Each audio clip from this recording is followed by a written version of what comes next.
Welcome, everyone, to Pod for the People, Episode 7, the podcast that connects you to the pulse of Santa Cruz and explores the nuances of politics, philosophy, and the values that we believe guide our community. For those of you that don't know, I'm your host, Drew Glover, born and raised here in Santa Cruz. I'm also a candidate for the Santa Cruz City Council elections this November 6th. Every week, we have special guests who help to provide a window into progressive work happening in Santa Cruz, ways people can get involved, and the impact we can each have around the city. Don't forget that this podcast was created with the help of the 365 Producer Program. 365 Producer is a training artist program located right here in Santa Cruz. 365 Producer students learn all the skills you need to create podcasts just like this one, as well as music, video, photography, and artist development. You can check them out at 365producer.com. If for some reason you missed last week's show, go check it out. We're joined by John Brown Childs, Professor Emeritus at UCSC. We had an amazing conversation about trans-communality, unity, diversity, and the power of people working together across differences. Today, we explore houselessness, homelessness, being unhoused, and what it all means, as well as the factors that make it difficult to survive in Santa Cruz with special guest Brent Adams. Brent is a filmmaker, musician, and political activist who advocates for the rights and resources of people experiencing homelessness. Brent's the founder of many things, like the Warming Center program, which operates the day and night storage program. He's also founder of Love Gutter, the music that we're listening to right now, a local musical group that uses music out of found materials. He's also a filmmaker with Subcomandante Films that highlighted the work of Occupy Santa Cruz, and also an advocate for the implementation of Sanctuary Camp Santa Cruz, which is a new model of housing for the homeless. I just listed off a bunch of things that you do, which is a lot, especially around the issue of homelessness and houselessness. But, you know, for people that are listening that have never met you before or don't know anything about you, like, who is Brent? Where do you come from? And how'd you end up in Santa Cruz? Right. Well, when you're vampire old like me, you tend to rack up lots of achievements. So I've done lots of things. I'm 53. I came to Santa Cruz in my early 20s and bounced around Santa Cruz a lot back then. That just seemed like there was a hotbed of creativity and lots of things going on. And over time, I experienced my experience of homelessness and street issues and became politicized during the Bush years, W. Bush years, and became a protest activist. Mm-hmm. And after many years, maybe you've heard me say, I've marched on Pacific Avenue over 100 times in about 10 or 11 years. And I finally asked myself, to what end? What's achievable in my life? What do I want to see done? And I picked some issues around homelessness, and I have a strong vision about transforming the experience of homelessness in the country within the next, with the next 25 years. I demand a change. Mm-hmm. And are you from Santa Cruz originally, or where are you from? Grew up was born in Maine, packed up the wagon train in 1969, brought my family west. I ate them at the Donner Summit, and then lived in San Jose. And then in my high school years, we spent all the time in Santa Cruz. And so by the time I was a young adult, there was only one place for me to live, which was here. And so, first of all, thanks for sharing that background. It's good to kind of get that perspective, because I've known you for years and I never knew where you came from originally. So it's good to know that. So you focus a lot on homelessness, houselessness, the unhoused, all the different ways that people tend to refer to the population of people that are living outside or that are in need of housing support. And so why did you choose homelessness? Homelessness chose me. I asked the universe during my more spiritual phase about 15 years ago, how do I become of use in service as a vessel to the universe for human change, to improve the human condition. And I thought it was, as an anarcho-socialist, I thought we were going to be at war with the state finally. And the more you train and imagine that, the more of a dystopian future that you imagine, it becomes very frightening.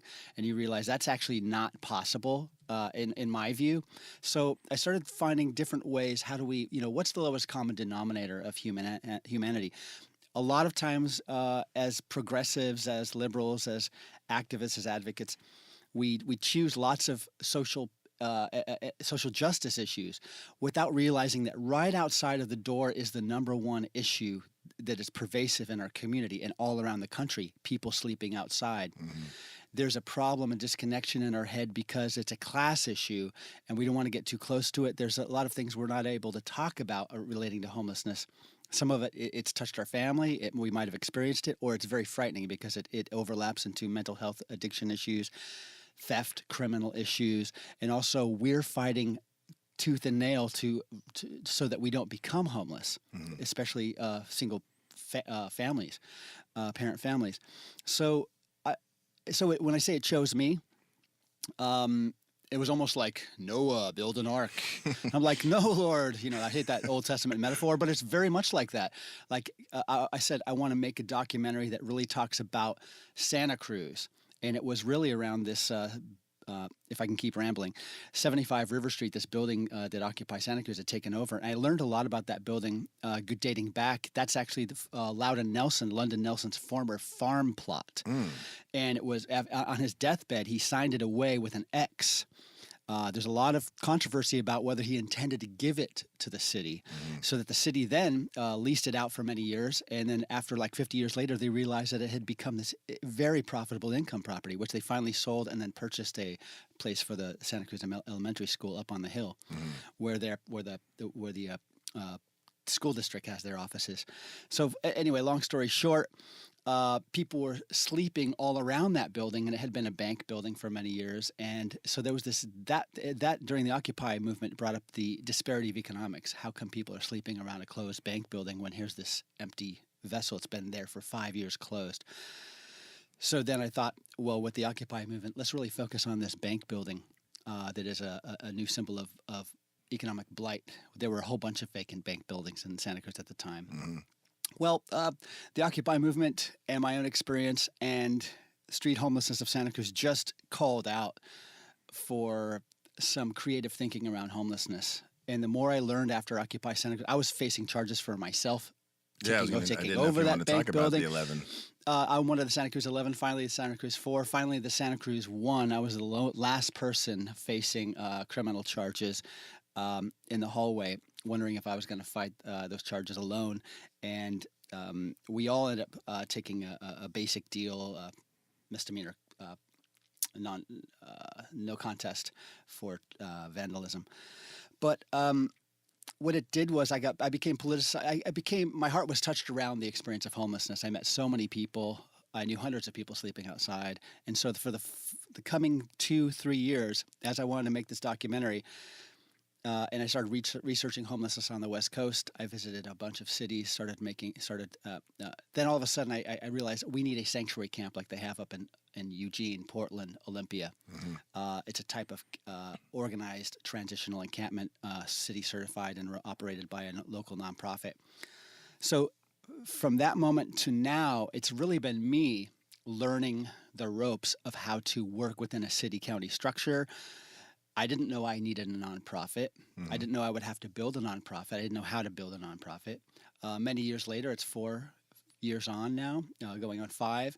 We've built that nonprofit. We were operating a pop-up shelter and a storage program. We haven't built the sanctuary type camp yet, but we're working with people within the state legislature to build a statewide program.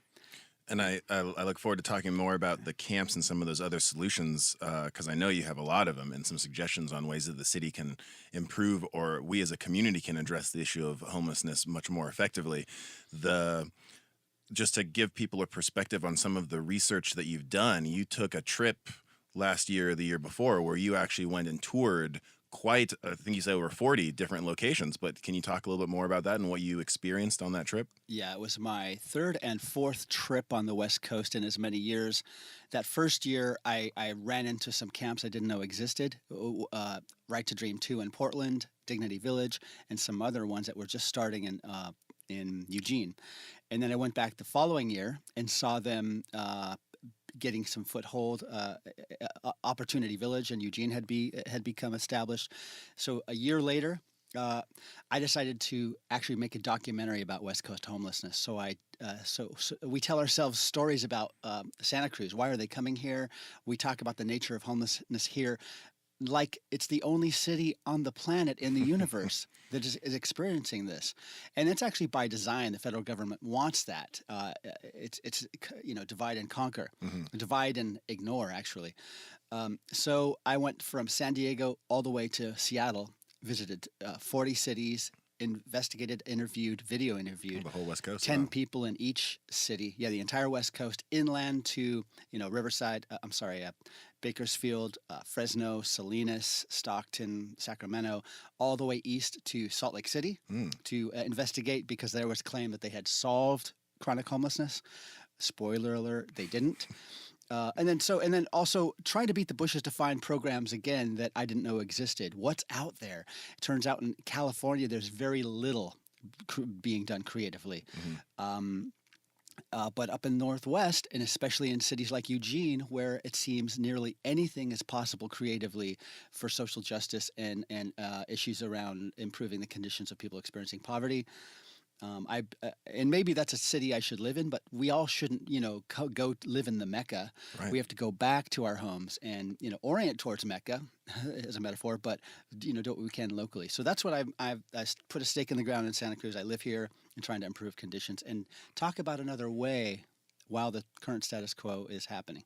Well, we'll have a link to that documentary that you created in the comments section of the podcast, so if anyone wants to watch it, we'll be able Thanks. to And the documentary is still being produced right now. There are just snippets. I have a 26-minute thing up there right now. Oh, great. Well, it's good to know it's going to be full length, because I've seen the snippet that you have out there, and it's great work, and it really personalizes and humanizes the people that are experiencing homelessness and provides a different perspective of like, oh, these people are doing it just because they want to, or they're lazy, or they're dumb, or all these other kind of stigmatized assumptions that come along with people that are looking at those living outside. And I think that your documentary, when it is completed, will shine a really informative light on the realities of people living outside and their needs. Thanks, Drew. Speaking of needs, in Santa Cruz, we are experiencing a housing crisis. We've been experiencing it for a long time. We've seen fluctuating numbers in the counts that are done around people that are living outside. I have my own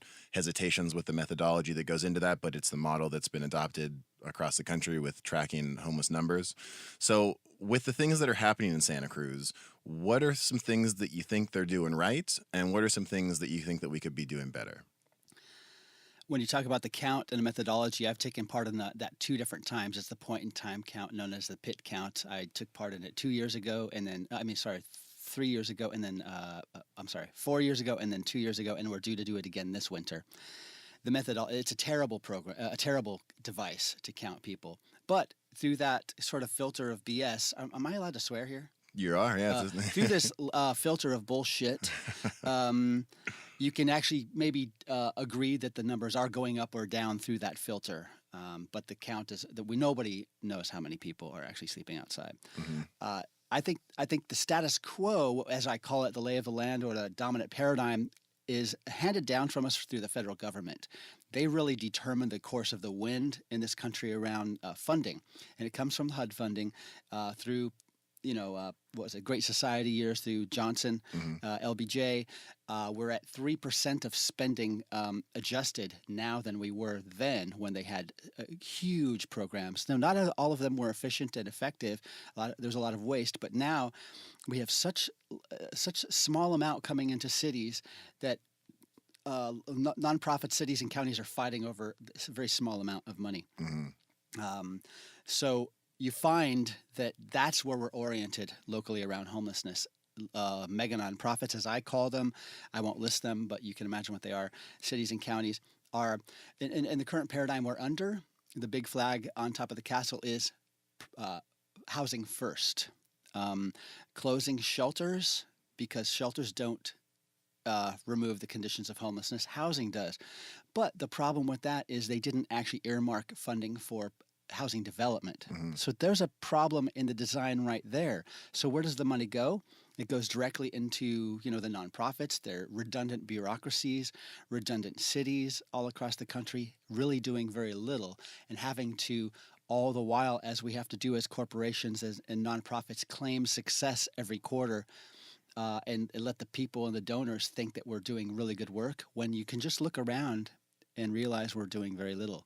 I'm really happy that you mentioned, this idea of doing so little with so much, because that's one of the main kind of premises or tenets of the campaign, and the message that we transmit to people is the need to reevaluate the way that we're spending money and really transition into doing more with less. I know that you and I were both able to go and see that great documentary on R. Buckminster Fuller and those ideas of ephemeralization, and we actually had the filmmaker on our show 2 weeks ago talking about this concept of how we can better invest and do things. But I do want to stress to our listeners that Santa Cruz is not unique it's unique in many ways, whether it be culture or whether it be the cost of living and the requirements to exist here.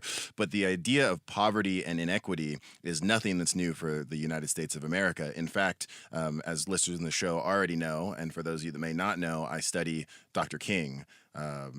He's one of my personal heroes. He helps me to navigate and always recenter on my moral compass whenever I'm curious about the world or I'm kind of stuck in a rut. But there's a clip that I want to play from one of his speeches that he gave at Grosse Pointe High School on March 14th, 1968, called The Other America. And then I wanted to get your feedback on it because it just rings so true. This is a small excerpt from it, but we'll check it out and listen to it, and you can let me know what you think about it, and we'll kind of go from there. Young people grow up in the sunlight of opportunity. But that is another America. And this other America has a daily ugliness about it that transforms the buoyancy of hope into the fatigue of despair. In this other America, millions of people find themselves walking the streets in search for jobs that do not exist. In this other America, millions of people are forced to live in dilapidated, substandard housing conditions where they do not have wall-to-wall carpet, but where they all too often have wall-to-wall rats and roaches. In this other America, thousands of young people finish college or high school rather every year reading at an 8th grade or 9th grade level, not because they are dumb, not because they don't have native intelligence, but because the schools are so inadequate, so overcrowded, so devoid of quality, so segregated, if you will, that the best in these minds can never come out. And I guess the most critical problem in the other America is the economic problem. For in this other America, we find some 40 million of our brothers and sisters perishing on a lonely island of poverty in the midst of a vast ocean of material prosperity. Unemployment is still wide in the black community, and I need not pause to give the figures. They are before us every day. Now, unemployment is not the only problem. Underemployment is just as great or even greater. For most of the poverty-stricken people in our country are working every day, but they are making wages so inadequate that they cannot begin to function in the mainstream of economic life of the nation. They are working, in many instances, full-time jobs for part-time income. Now, because of this economic deprivation, that is a great deal of bitterness, a great deal of despair, a great deal of anger on the part of millions of people in the other America. Somehow we must find the causal basis.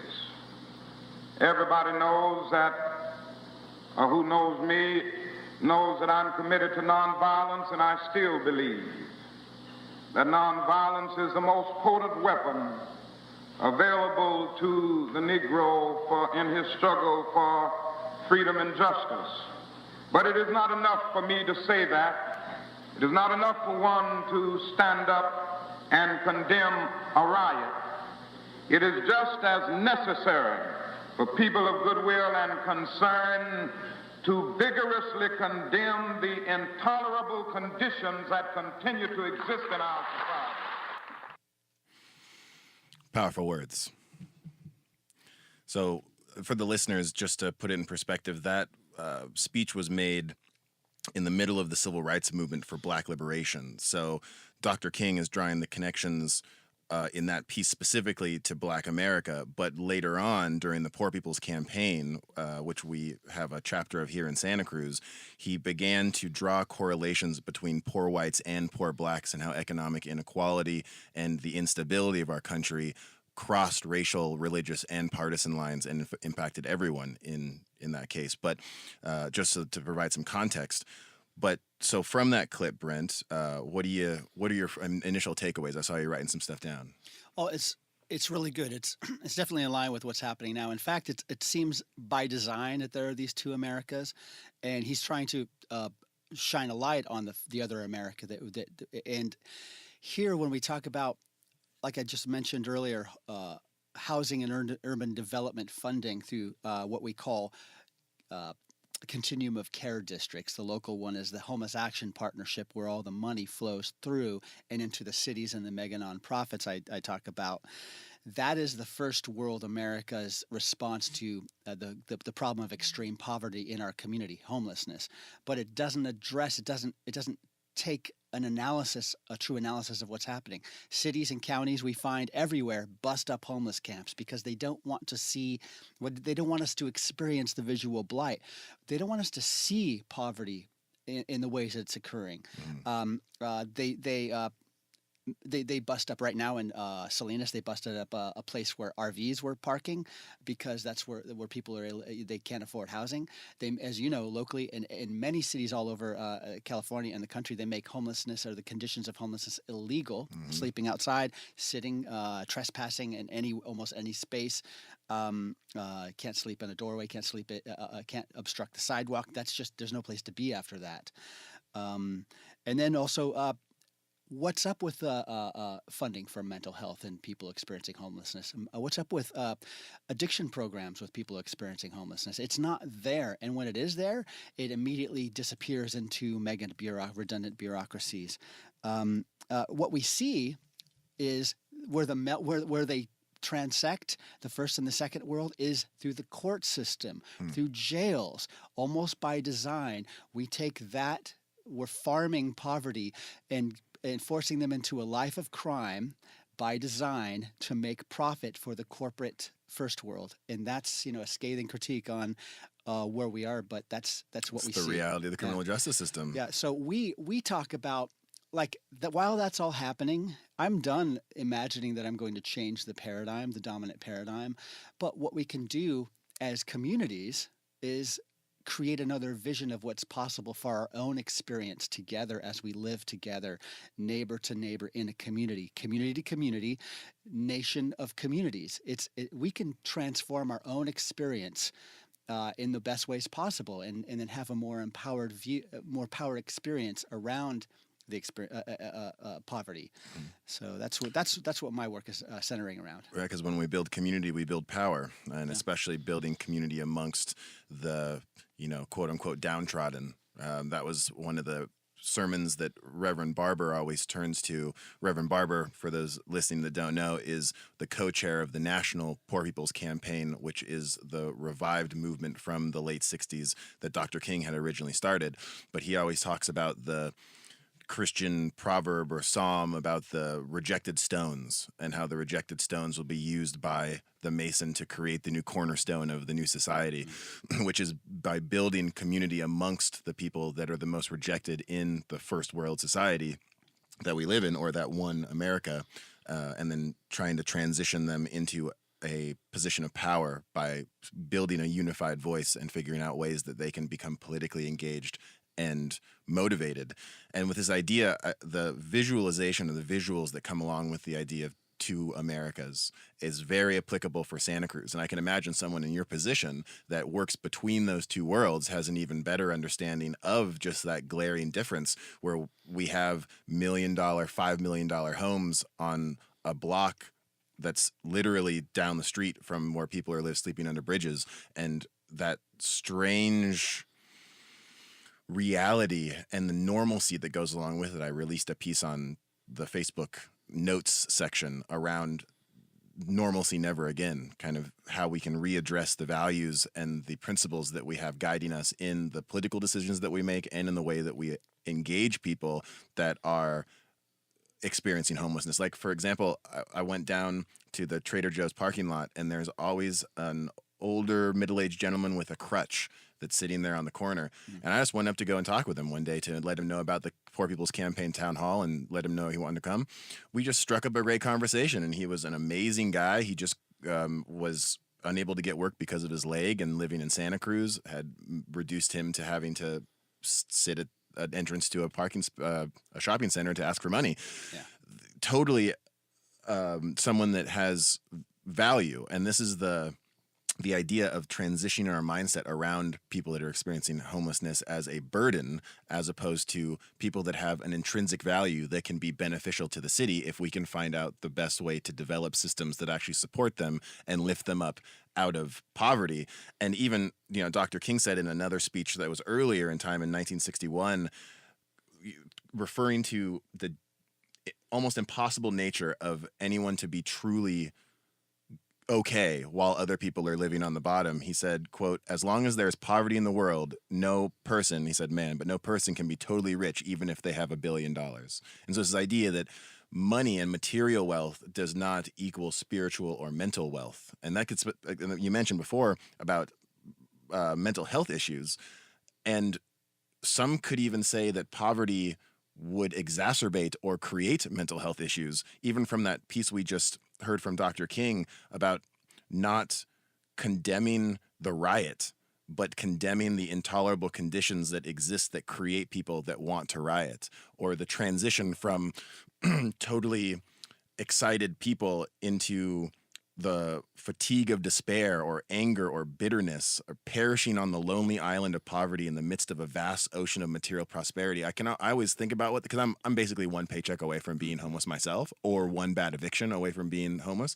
So to imagine living in Santa Cruz, being born and raised in Santa Cruz, and being forced to sit back and watch everyone else enjoy this incredible affluence while feeling discarded, ignored, and in some ways vilified by the population where you grew up, it really helps to provide a lens into why people that we may encounter that are experiencing homelessness are angry. They are short with people because they are trying to survive and are running into constant obstacles all the time. It's harsh, and especially with the idea of working poor. That was another thing he mentioned in the speech, which, I personally feel I work at a nonprofit organization. I make $1,500 a month. I work probably 70 hours a week between that work and the other community organizing work that I do, but I'm on the verge of being homeless, while other people that are very, very comfortable are actively trying to resist the addition of rights and protections for people in the community. So lots of stuff to unpack there, but with mental health especially, we have a measure coming up on the ballot, Measure G. Are you familiar with it? Yeah. What are your thoughts? Well, let me really quickly be a little, I totally am in line with you, and I agree, but I'm also going to be just a little divergent. Great. Only to, reconnect intentionally. Homelessness is a product of our societal status quo. It's an economic system, and Drew, it's a political system. Mm-hmm. You're choosing to participate within a political system. Mm-hmm. The city council, city government is essentially just a corporation. Doesn't really, according to its city charter, it doesn't care about people. It's there to provide plumbing and fire and garbage services and the next. But of course, they have to deal with people because that's who we are.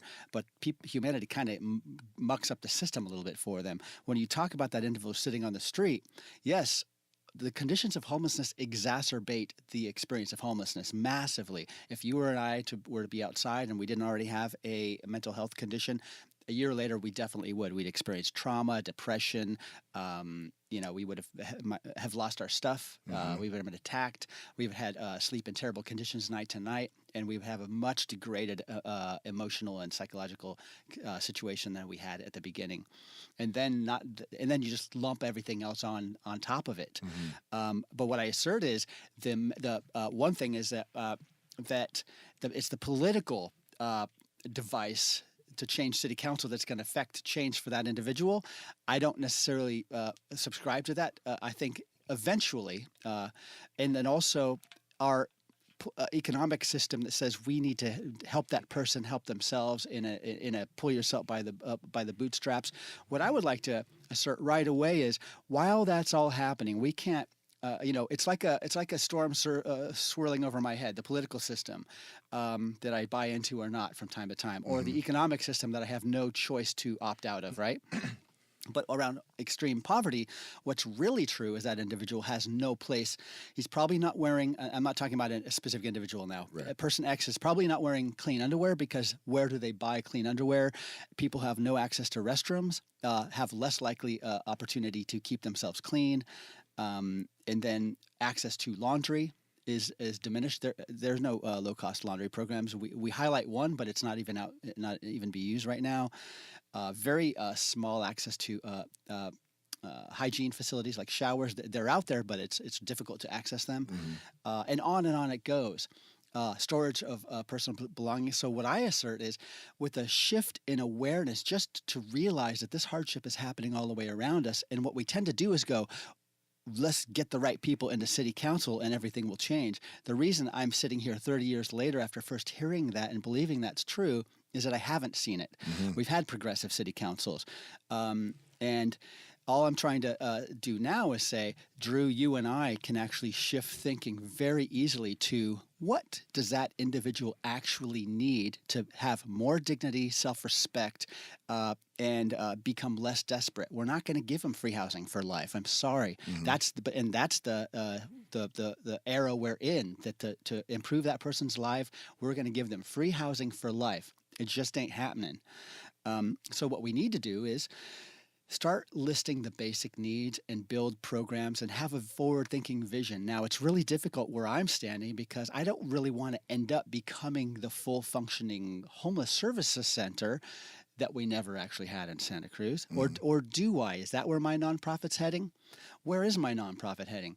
Where are we as a community heading? Well, we have to realize that it is the federal government. And then finally the state. Like Santa Cruz is forced to grapple with these problems independently, not interdependently with other cities in the surrounding area. Why are we not more integrated with Monterey County? That doesn't make any sense. We just toss people back and forth across the border. So I'll make this little rant short and bring it back to you.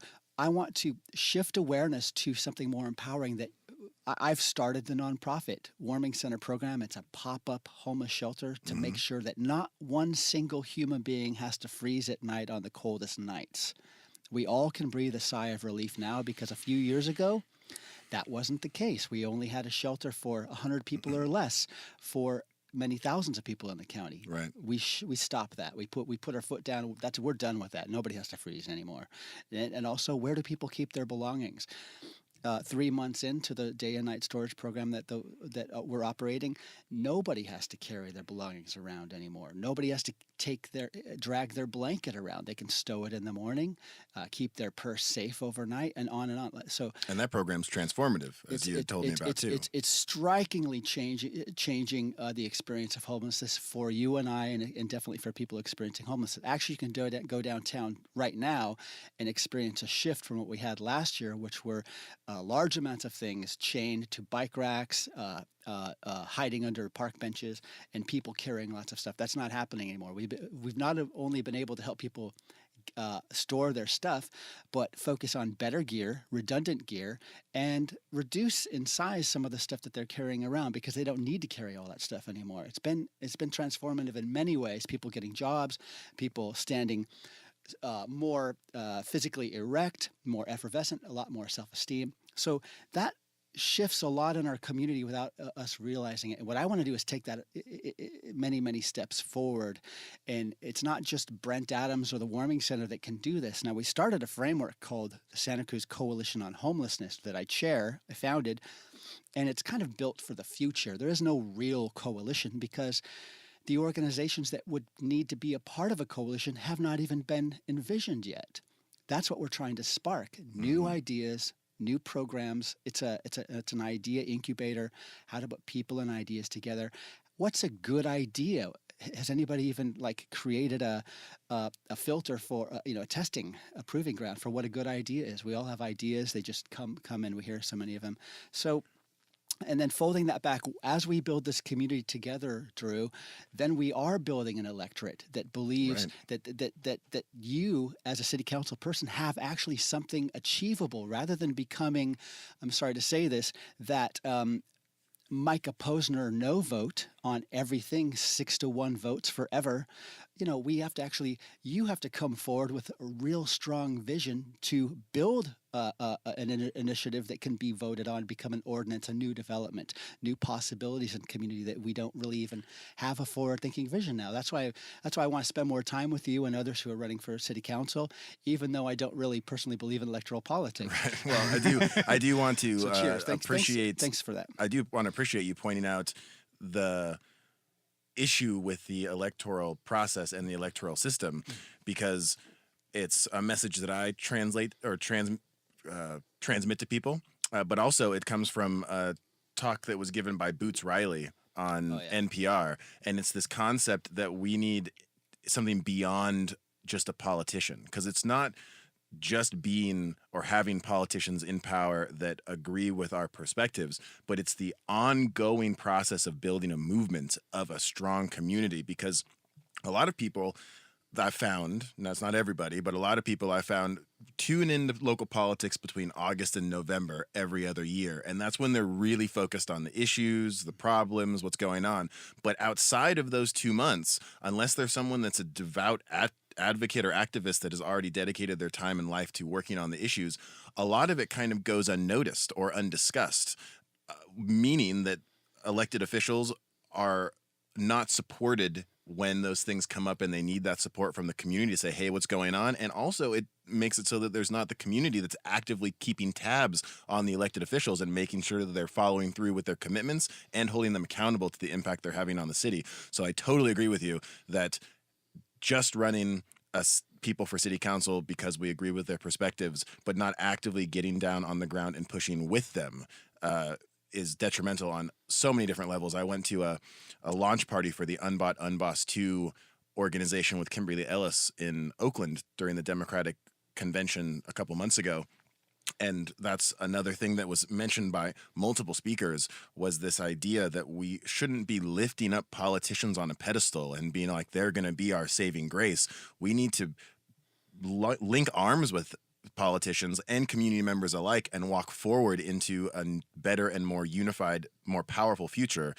Because without that, we're just going to end up with this same cycle that you've been seeing for the last 30 years in a city that proclaims to be progressive and left and trying to make the world work for everyone. You do bring up a great point, too, about the city charter, because it would be really interesting to see if what would go into changing the city charter to specifically specify the care and compassionate action towards people as opposed to just maintaining municipalities. Well, it's actually this. It is there. It's at the county level. Counties are focused on human services. We play a game in Santa Cruz City, and we orient so much to Santa Cruz City without realizing that we're focusing our energy at the wrong direction. Mm-hmm. The game that they play is Santa Cruz City is ensconced, encased inside of the county. The county plays a game that they don't have to focus on Santa Cruz because Santa Cruz is doing Santa Cruz to the detriment of extreme poor people. So they play this game back and forth. The city says, well, we're not going to do it if the county's not doing it. And the county says, we're not going to do it because the city, that's their space. So we have to call them out on that. And you as a council person should really know that that's the game, so that they don't ever have to do anything substantive, except for the one thing that they do best is identify sources of money coming from the state and the federal government and finding places for that money to go, and the cycle repeats itself. In fact, money's coming in. The money hose is about to turn full blast very soon. Proposition H. There's a bunch of money coming through the state. 21 million through the county for homelessness, 9 through the city. But it doesn't matter, Drew. We've seen high watermarks of money before. It's based on design factors. If it's not well designed and efficient and going to really like every single, this is one of the things I hope some of the candidates will really take with. Right now we're spending $100,000 on this encampment up in River Street. The Downtown Streets team is highly funded, but those are for a small handful of people. Now, I'm not going to say anything negative about those programs at all. They're benefiting some people. They're benefiting the community in general. But it's such a large amount of money for such a small handful of people. We need to begin programs that are designed in such a way that every single dollar spent has the ability to touch every single person experiencing homelessness.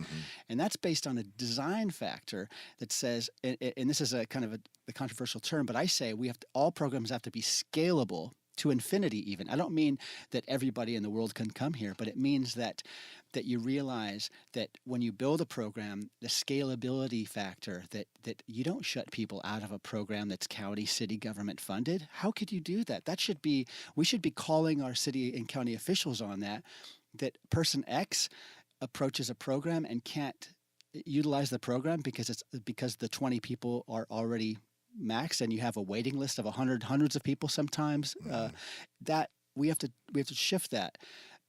So I don't know where I am in this conversation now, but design. And so I'm glad that you brought that up, because with the camp that you referenced already and the costs that are associated with that, which, if we just start counting, we don't even include the San Lorenzo experiment with the camp that they had there. But if we just do from March approximately when they started the process until now, there's been around $530,000 on the camp itself. And then thinking about design for the design of the city in general, the fences that have gone up around the parks, especially the one around London Nelson, but there's also Grant Street Park and Star of the Sea and Riverside, where the one around London Nelson cost $40,000 to install. Grant Street Park is approximately the same size, so we can assume that there's another $80,000 to $120,000 in fencing that was used to keep people out of parks.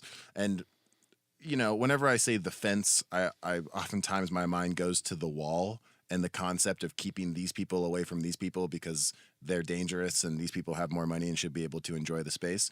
So what are your thoughts on the design aspect of what's been going on right now? And what are some things that you would rather see the city use that money for? Yeah. Thanks for opening this conversation up. I really appreciate it, Drew. This is really what I want to talk about to you, to everybody. Well, first of all, I have a news flash. You probably know right now at this moment in City Council, Tuesday, August 28th, I think it is, they're talking about extending the River Street camp again all the way to April.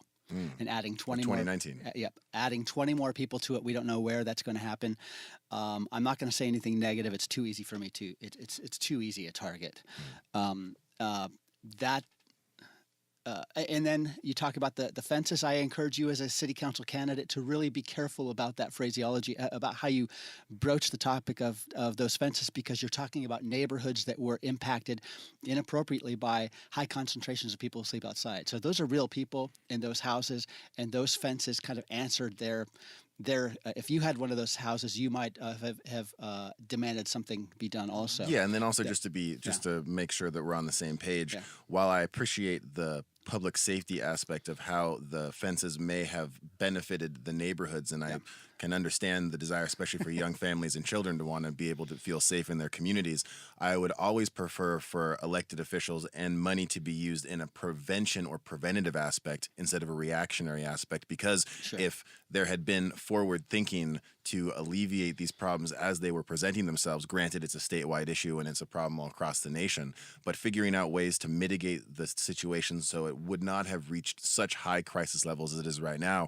to where we wouldn't need to have fences because there would be those adequate programs to be able to take them. So I just want to make sure that that's clear. No, I think you're fine. I just want to encourage you that when you talk about those fences, a lot of people are breathing a sigh of relief. I'm being very diplomatic. I hate those fences. I would have chosen something different, like more in line with what is the source of this problem? And how do you deal with it within a city struck? What's possible? That's what we like to ask. What is possible? And what we discover is, especially looking at programs that we're talking about through the Warming Center that we've established, these two I've already talked about, the Warming Center pop-up shelter that removes death and hypothermia from people, everybody. Scalability is involved. And the storage program, again, scalability is involved. Very low cost. We're not getting any money from the federal government, from the government, local government for those programs within Santa Cruz City. The caveat is we are getting some money for Warming Center in Watsonville, a small amount, $15,000 to operate a program there. But within the city of Santa Cruz, no money. It's so and disappointing. yet we're operating these programs as a gift to the community to demonstrate. So what can be done? What's achievable? It's really just a subtle shift in awareness that we expect the city council, we expect Drew Glover, we expect Chris Crone and the county to make a change for us in ways that would benefit the visual blight of homelessness and the experience of homelessness. Well, that's never going to happen. I'm sorry to say. What needs to happen is for us to realize that everybody in this city and county and state and country and planet is us. The people sleeping out in the doorway is somebody that it's just another human being. Mm-hmm. I'm just another human being. We have no distinction except that we've created this class barrier called homelessness, stamped in the forehead. Once homeless, always homeless. And I know because I have friends in my life who've never again asked me over to dinner once I slept outside, because there's a stigmatization that you carry with you once you sleep outside. And once you become homeless, people are very frightened of it. We do have a class system, a caste system in this country. Mm-hmm. Homeless people are bearing children, and that becomes very difficult. So what I encourage to say is I just, we have different ways to talk about them. I talk about them as people who sleep outside, and we need to raise the floor of experience at the very bottom level by any means necessary as a community. And we can make massive shifts in the experience of homelessness for us all for way less than we're already spending.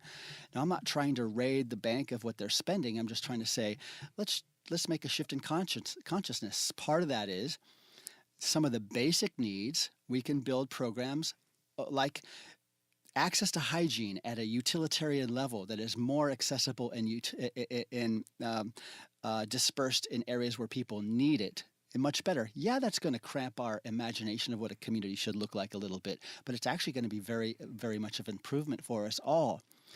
Realizing that people are sleeping behind our fence along the railroad tracks or down in the cuts in the green spaces. All over people are sleeping. In every city, Santa Monica, Santa Barbara, Berkeley, all the way up and down the western seaboard. This is happening, not just Santa Cruz. So we have to make a subtle shift and say, you and I unintentionally every single night, Drew, vote for a middle-aged woman with a walker to sleep in the doorway on Pacific Avenue because we don't have any other choice. We're trapped in this situation. But we need to, as a community, say, we're done voting for that every single night. How do we vote for something different? Well, we can't obviously vote for housing for everybody like the federal government is saying that's what we're up to. That's a lie. They're lying to us. There's a huge heist, a theft of public money, and they're lying to us. I'm not really trying to call that out as much as saying, while that's happening, we can choose another reality. Mm-hmm. And that reality would be to how do we provide safe, clean, dignifying shelter by any means necessary for everybody who needs it? What would that look like? Now, there are ways to mitigate the magnet effect, people coming into our city just to use these services that we're trying to build for people who are already here. You and I identify as Santa Cruzans, right? Mm-hmm. We would demand that if we were homeless, that these programs would be designed for us before somebody who just gets off the Greyhound. 5% of people who are experiencing homelessness through the PIT count are going to be here 30 days or less. That is the lowest priority person who should be accessing services in this city. And yet, if they're in our city, don't they also have a right to clean, safe, dignifying place to sleep? Because those are the people who are really making a wreck of things. So I haven't given you a lot of solutions, but I am talking about the larger agreements. And when I talk about solutions, there are many. When we're talking about getting those people out of the doorway, there are many easy to understand programs. First one would be safe car camping. The Association of Faith Communities is talking about that right now at City Council. We need a much bigger program to realize that we have hundreds and hundreds of people sleeping in cars, people with children all around the county. They're hiding. It's very terrible. Where do they go pee and poop? How are they moving? They're hiding. That's a psychological weight on them as they're trying to live their lives and get back into housing. Car camping, safe car camping programs. These are really low cost and easy to achieve.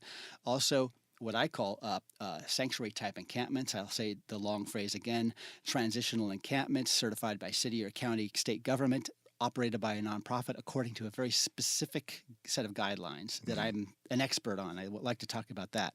And then safe camping zones that the city, as you called it, an experiment last summer last winter in the San Lorenzo Park, done terribly to the point where it's easily labeled as a drug camp because I know 4 individuals who died from overdoses in that camp. I know them.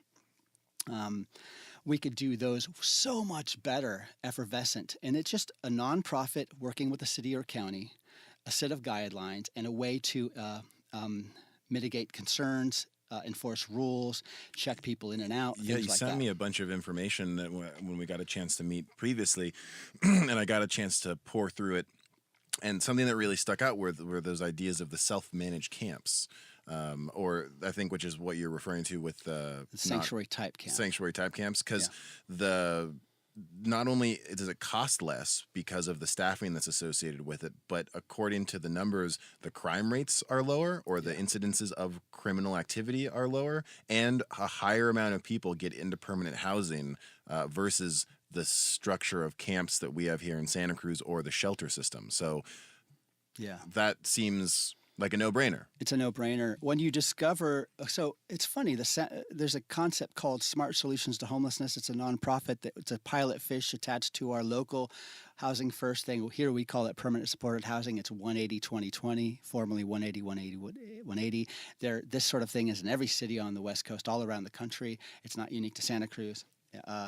But they said to be a smart solution, you had to be evidence based. That's a database, not just like a list on a 3x5 card. It's actually a database of evidence. It has to produce measurable results.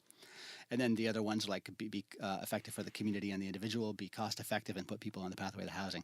But those first 2 points. So it's time for them to show the database of evidence, and they should have by now produced measurable results. Where is the online source of this treasure trove of data that's been produced? So what I want to assert, so I really thank you for bringing up what you just said. I just kind of went away there. The current encampment costs approximately $100,000 per month for 50 people, equating to $2,000 per person per tent per month. Where the camp I'm talking about costs so much less than that, all the way down to $20 a tent per person per month at the most bare bones, and crime goes down. You have police chiefs, fire chiefs, community groups, all in support of they show up in the beginning with pitchforks and torches and said, "Hell no, not in my neighborhood." A month later, they're like, "This is the best thing that's ever happened to our community." And they get to stay there. The neighborhoods welcome them back. They want them to be there, to the point where Eugene and Seattle had on their city the certificate, the agreement that it would be only in like light industrial areas in certain neighborhoods. And after several years on, now they want these programs in every single city of Seattle. Zoning has been, they crossed off that line and said in any part of the city, because transitional encampments bring people from the doorways and the railroad tracks and the riverbeds and the highway overpasses into a safe, clean, safe, dignifying space that's manageable and has rules. And it's super low cost. In Santa Cruz, you have the police chief running the security program for our camp on River Street. There's a police trailer across the street, often with, that's very expensive to have sworn officers there. They should be doing something else in our community. Then round-the-clock first alarm. That's an extremely expensive contract. Somebody should do some investigative reporting and find out who's getting kickbacks there. And then also they're paying $17 an hour for campmates to babysit their other campmates. Now that is a terrible model for self-governance. You don't pay people to manage your community. What you do is you just have a basic set of rules, like in your home. We all make agreements to live in this space. We sign an agreement. No violence, no theft. We have to keep things tidy. You can't have people from the community coming in except with a very strict, set of visitation rules or, tour guide. But for the most part, I'm not just bringing this out of the air. Eugene's community-supported shelters. Seattle has Nicholsville and many nonprofits operating these things. There are dozens up there. The city has believed in this so much that the city of Seattle funds these nonprofits to 75% of their budget now. Wow. It's so successful. When you say, so for pennies on the dollar, I'll boil it down, way more effect. Crime goes down. People are so there's only one thing in this country where people truly move out of homelessness, and it's through the sanctuary type encampment where people are healing interpersonally. They're getting a safe space, traction on ability to manage their own life. They have people who are there helping them design a forward motion. It doesn't cost a lot of money. And for the rule breakers, if people have a handle of vodka or they're really making a mess, then they come up against the rules, enforcement. So we're really, but it is highly successful. Yeah, and I'm a believer, and I really appreciate that you actually kind of know that exists elsewhere. That's really awesome. I appreciate that. Absolutely. And that's the thing, as a representative of the city and of people, I want to be able to implement and explore as many innovative and successful projects from other places as possible, whether it be from within the state, outside the state, or outside the country. There are people that have been addressing these issues, and we just need to figure out ways that we can implement them here in Santa Cruz. And, just listening to you speak, there was something that popped into my head from our guest last week. It was John Brown Childs, the professor emeritus up at UCSC that is working on transcommunality and the ability to work across racial and religious lines with people more effectively. And he talked about a saying that he always turns to, that is, I once saw a red-bearded man and then realized that it was a man with a red beard. All right. Which, as we were talking about homelessness and the way that you refer to people experiencing homelessness or people living outside. People sleep outside. People sleeping outside.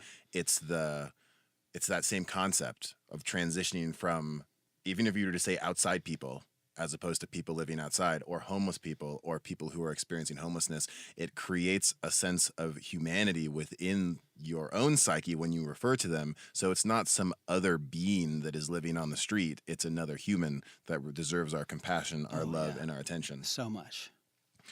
So with all of the work, because we only have a couple minutes left on the show, with all of your work, what are some of the obstacles that you've run into, just whether it be personally or with working with the system and all that other kind of stuff? And then what kind of advice and resources would you give to the people that are listening right now, or things they may be able to share with people that are experiencing some of these realities, and then how they can get involved? Right. My biggest challenge has been coming from an anti-authoritarian trajectory into realizing that doesn't help at all. I have to just accept the authority, the political economic structure, and either I'm going to fight against it for the rest of my life, or live in it passively, or try to do something to help people. And so it's been a constant refinement of my own perception and my how I'm living in this world. And it's, you and I have experienced that together. Mm-hmm. And also a refinement of the work that I'm doing and building a nonprofit that can actually position itself to really achieve lift and be effervescent. In fact, separate from this Brent Adams character who currently is the director of it. How do we build something that far exceeds the vision? And so I forgot the second part. Just any advice that you right. might give to people that are wanting to transition into this type of work, resources for people that are that are sleeping outside or know people that they may be able to connect with you or other resources. And then also just ways that people can plug in to either the Warming Center or to the storage program, or how they can support the stuff that you're working on. Thank you.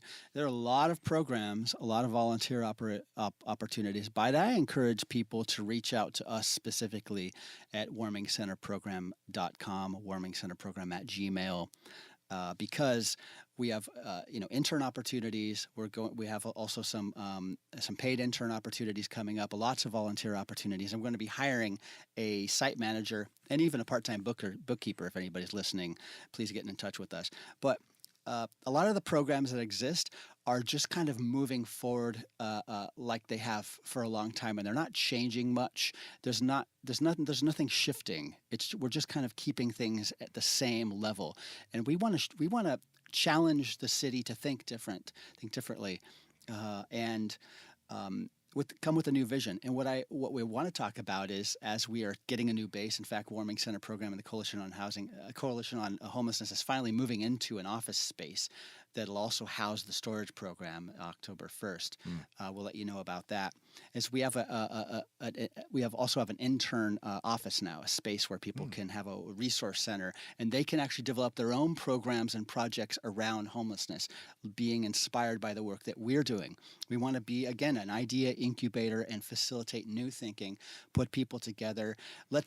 We encourage college students, anybody in the community, to just look at a condition of homelessness and then take that problem, look government countrywide, and find all the other places and list them where this problem is being addressed and how it's being addressed, and then bring that all together in like a little clearinghouse on a page and try to design something ourselves and build and so Warming Center will be a nonprofit, what do you call it, a fiscal sponsor of programs in the future.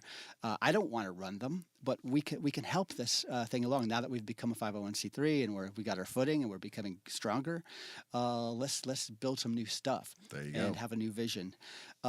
So I carry, we haven't talked about it, but I carry the only homeless emergency hotline in the county. You're looking at it right now, right? It's a sacred device.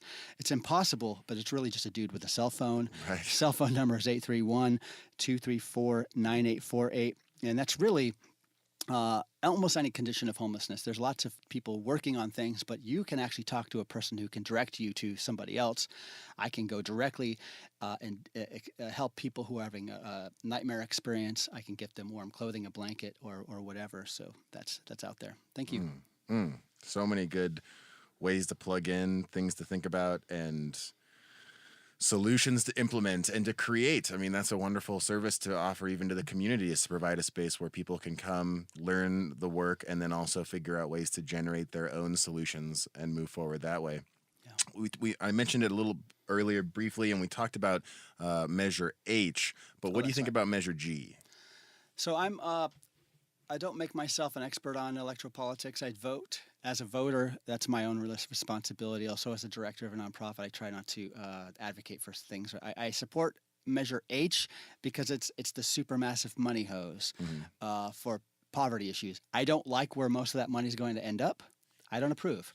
But why would I vote no? That would be just, So, right. I support Measure H. So yeah. Right. You have to, I think. No. Come on. Don't have to do anything. All right. We're talking about mental health? Yeah, Measure G is so there's already $20,000 locked up someplace in the county that came in. Nobody knows what happened to it. Anything relating to mental health and homelessness, I have to be supportive. I haven't looked at the limits of how that money is going to be spent. What types of programs is it going to be facility based? I think that's the main concern, is that it's not restricted money. I don't facility based. It's not going to be mental health, trauma informed care. Unfortunately, none of this money in either of these are going to go to where I really think it needs to go to, which is at the heart of humanity and improving really what you and I are human animals. We wake up in the morning. We put things in our body, things comes out of our body. Some of that stuff we make wrong if people are doing it at the wrong time in the wrong place, and it's the wrong items going in. That's all I want to think about. Just reducing it to that, and just say, how do we develop the interpersonal possibilities of people feeling safe and secure rather than, So I support both of those. I support Drew for city council.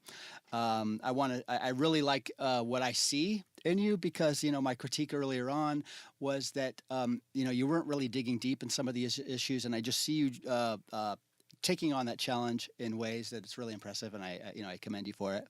Thank you. I also support other candidates like Justin Cummings. I'm learning more about him. I'll be talking with him on Friday. Oh, great. He'll be on the show in coming weeks. Cool.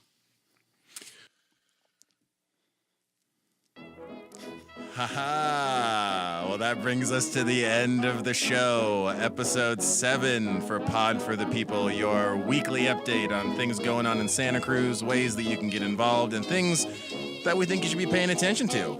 My name's Drew Glover, your host extraordinaire. Born and raised in Santa Cruz, candidate for the Santa Cruz City Council election this November 6th. It's an important one. Some might say that this will shape the next 4 years, 8 years, and even 10 years of Santa Cruz with housing decisions, ways that we can be compassionate and care for people in need, protecting the environment, dealing with our transportation.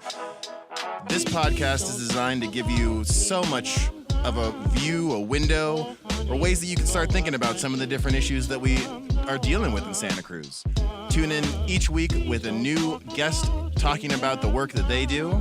Also, about hopes for the future, a new vision, creating new paradigms, and ways that you can plug into that movement. Remember, it's beyond a single election, it's beyond a single politician. We need to build a movement and move forward together. My name is Drew. I look forward to talking to you next week.